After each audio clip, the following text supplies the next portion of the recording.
Did you know that I learned everything I learned about Gregorian chant because of my love for praise and worship music? Stick around. I'm Nick Alexander.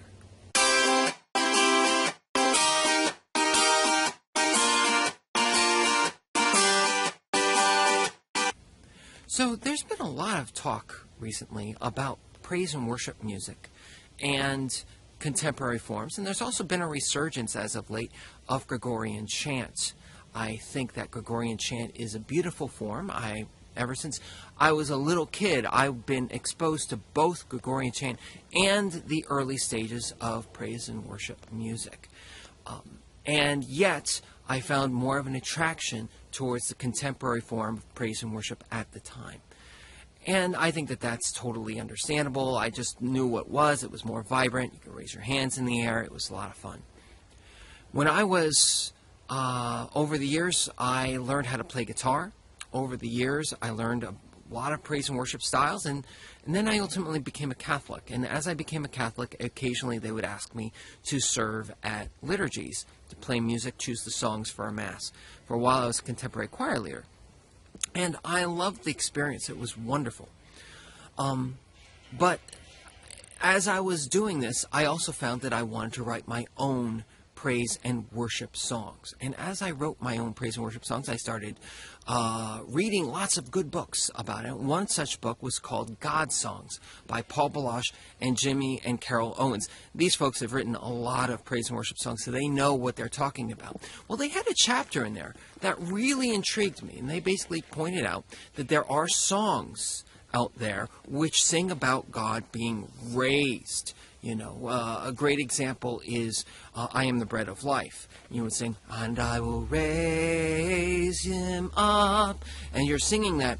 The melody is going upwards. And as you're singing about raising up, the melody is going up. And as the melody is going up, you are experiencing a depth to those lyrics that really, they build upon each other. That melody going, ascending melody, and the words raising up, they complement each other. They make the song really stand out. Likewise, there are songs out there which sing of going down and humbling yourself. And I think a perfect example of such a song is an old Vineyard song. Not many people remember this, but it was a song called I Bow Down. And it goes, I bow down before you, Lord. The song I Bow Down, because it goes downwards, it sounds like you're actually bowing down. The melody, again, complements the lyrics to a very profound way.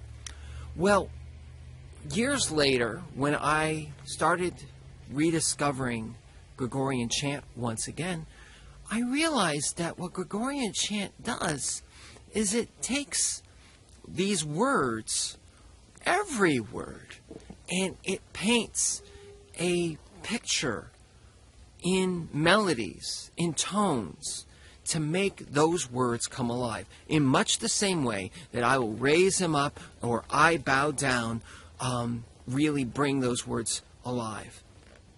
And that's what needs to be understood about Gregorian chant. That's really what makes it profound, is that it's almost like you're giving depth and dimension to every single word, not just a couple words here and there, and you're not grafting it.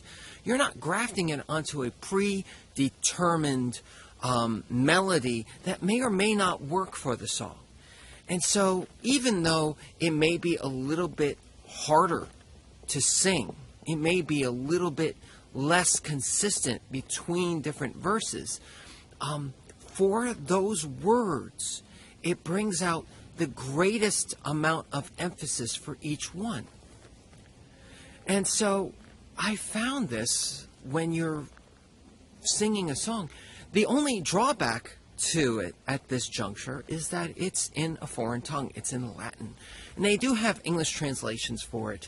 I do believe that the English translations that exist for it today, they need to be done so that it's a word-for-word translation, not necessarily a sentence-by-sentence translation, because then you're emphasizing different words than the initial intent. That's just my personal opinion. But that said, if you understand what words are being emphasized with different melodies, then you're adding depth and perspective and power to each word in this verse. Suddenly the verses are coming alive like you wouldn't believe before. So when I do a liturgy, I find that it's easier now than ever before to learn how to do Gregorian chant. And I'm a guitarist, and you don't need the guitar. You can just sing it a cappella, and it's quite simple and quite powerful, and it really sets a tone, especially at communion, when not many people are singing anyway, because they're standing in line. They don't have the hymnal with them. And so in light of that, I always try to use Gregorian chant to start off that part, to start off the communion, and I use the words from the Roman Gradual to be able to do this. And then I medley into a contemporary form of worship, and I find that really is a good balance between old and new. I do not think that they go against each other, they war against each other. I do believe that they do complement each other, and they can really add to a worship service.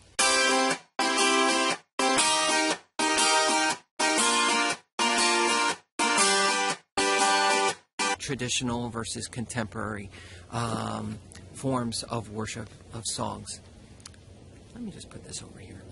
If I do it like this, I can hardly see that I'm doing that. Okay. So there's been a... Hi, Nick Alexander here. Thank you so much for watching this video. I hope you really enjoyed it and got a lot out of it.